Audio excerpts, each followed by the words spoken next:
can't stay here any longer. Not now. The Jedi Order is your life. You can't just throw it away like this.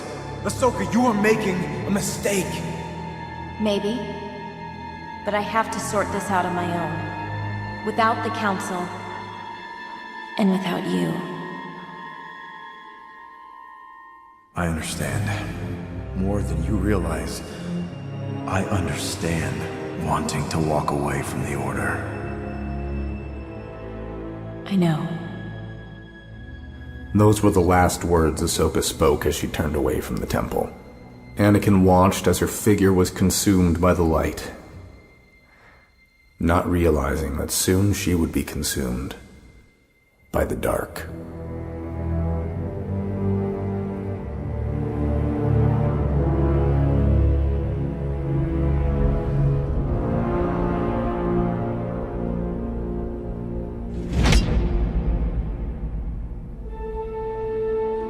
After Ahsoka's departure from the Jedi Order, Ahsoka found herself within the depths of the Coruscant underworld, trying to earn a living for herself. She took various odd jobs around level 1313, repairing ships, machinery, and other small craft. This got her by for a time being, and she made enough credits to obtain a small apartment and rations. Meanwhile, the pain of Ahsoka's departure tormented Anakin for the following weeks. Elsewhere in the galaxy, Maul seethed in silence.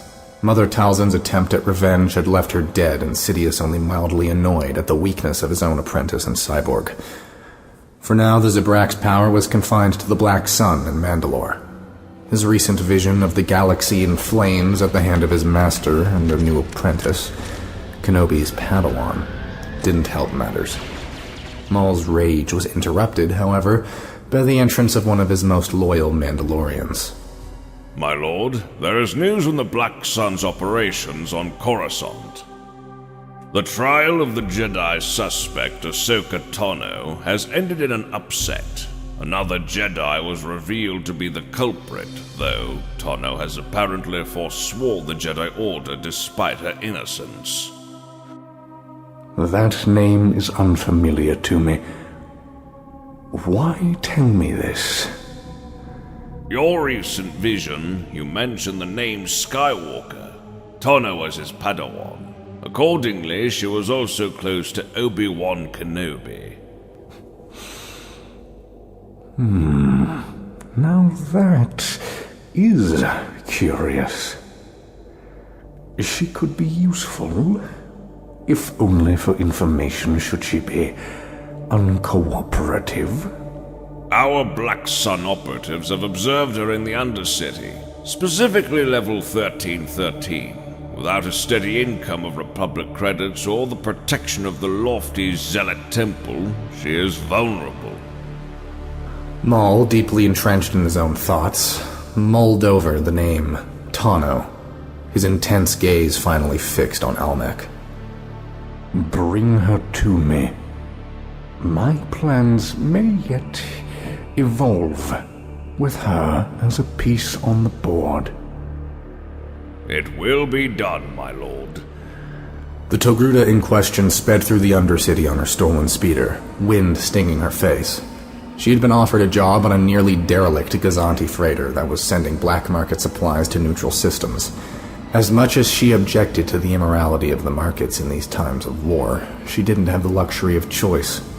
As she approached the landing pad she needed to be at, A113, Ahsoka saw the mishmash of insignia that littered the freighter's hull. Everything from the Black Sun's spiked sphere to the Mandalorian mythosaur. She stopped her speeder in front of the platform's administrator when she arrived. Are you crew? Yes, I guess I am. Very well. We can take care of your bike there. It's included in the docking rental. And remember, that ship's scheduled to leave soon, so don't dawdle. Thank you.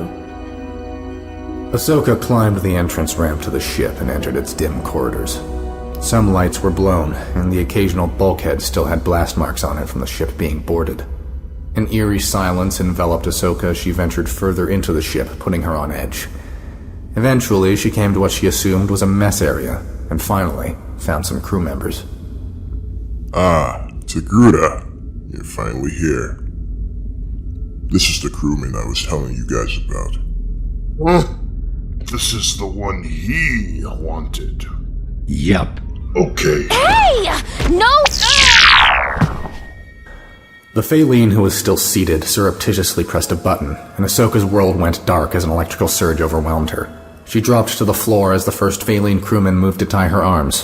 When she awoke, Ahsoka found herself forced to shield her eyes from a bright white light coming through a window.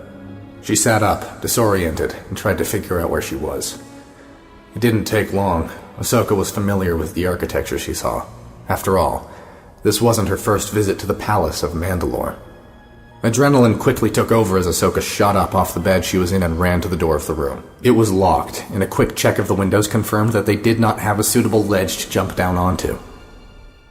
Gathering herself, Ahsoka charged a force push and blasted the door down before charging out. The Black Sun guards outside her room were slow to react and were quickly subdued by Ahsoka. She resumed running, but as Ahsoka neared where she knew there was a lift, she found herself face to face with a Mandalorian supercommando. The two stared each other down. Ahsoka with mild panic and determination etched on her face, and the Mandalorian with surprise apparent under his helmet. Not that she could really tell from anything but his body language. The tension broke as Ahsoka rushed the Mandalorian, closing the distance fast enough that his first blaster shots missed. Ahsoka disarmed him, but the hand-to-hand combat was not in her favor. Her lethargy and the after effects of being shocked caused Ahsoka to be at a disadvantage. And so, when the Mandalorian managed to land a solid blow to the side of her head, she found herself unable to recover properly. The Mandalorian restrained her with wrist binders before he forced Ahsoka to her feet and began to move her. In moments, Ahsoka found herself on her knees in the throne room, groggily looking up at Darth Maul on the throne. Ahsoka. Tano, is it? I admit yours is a name unfamiliar to me. A Zabrak with red tattoos and extensive prosthetics. Maul, I assume? You are correct. These disfigurements are thanks to your friend, Kenobi. Good to know. Obi-Wan is more skilled with a lightsaber than barber shears. Yes. It is unfortunate how he betrayed you. He did not betray me. No? Did the Jedi Council not throw you out into the hands of an unforgiving and blissfully ignorant public, spurred on by an upstart and biased admiral? I left voluntarily. But did they not motivate you to leave? Even Kenobi, a respected master of the Council? He was the first one to invite me back. An action as great in its irrelevance as it is in its stupidity. He is as blind and reactive as the rest of them. He was pretty proactive every time he defeated you. Every day, the Jedi are hailed as defenders of the Republic, and yet it will soon no longer be the controlling interest in the galaxy. The Seppies aren't that good. You misunderstand. The threat is from within, and among others, from your ex-master, one Anakin Skywalker, the Chosen One. As if I would ever believe that. I have seen, Lady Tano, a galaxy in flames, the Jedi betrayed, purged. Soon he will be in control, and the Republic, the Confederacy, the Jedi, everything will fall into his grip. It has already begun. Darth Sidious has groomed Skywalker for years to be his new apprentice. The fall of that fool Dooku, and he will fall, will only accelerate the destruction. Sidious? Of course you don't know him. The Council has kept it from you. Secrets within secrets, within their own order not even telling. The ones fighting what they are fighting for. the orchestrator of the Clone Wars, he who leads both sides through his apprentice, Dooku the Pretender. My master. The phantom behind it all. Darth Sidious. The Chancellor of the Republic. You lie. That isn't true. As if I would believe a Sith. I am no Sith. Not anymore. Just as you are no Jedi. I do not lie. Even then, I'll tell Anakin. Clear this up. If what you say is true, I'll stop it. Oh, do, please. Go back, tell them. Tell your master that his mentor has been a Sith in disguise. But do you really think he will believe you? After they cast you out? After you abandoned them in turn? After you walked away? Now you expect them to listen to you? Civilian? You expect to just crawl back to that palace in the clouds, blinded by the cloak they've allowed to drape around them? Shielded behind a false silver lining? No. Perhaps Kenobi would listen to you after all. He knows. Perhaps even the Council. But then you would only accelerate their fall, accelerate the vision. I see the temple burning, young lady. Will you set the blaze? I don't know what to say. Because you know the truth, Lady Tano. You've seen it for yourself. But you continue to deny it every single day since you left those steps in shame. Skywalker is the key to everything. You could help me by stopping Sidious. You save everything. Your precious clones, your master, your friends, even the galaxy. All by telling your master that the one person that he trusts implicitly in this galaxy has been working towards his downfall and yours for decades. Search your feelings. You know it to be true. And what if you are wrong? Then you can kill me yourself if your master doesn't beat you to it. Ahsoka knelt in shock as she processed Maul's words. You require time.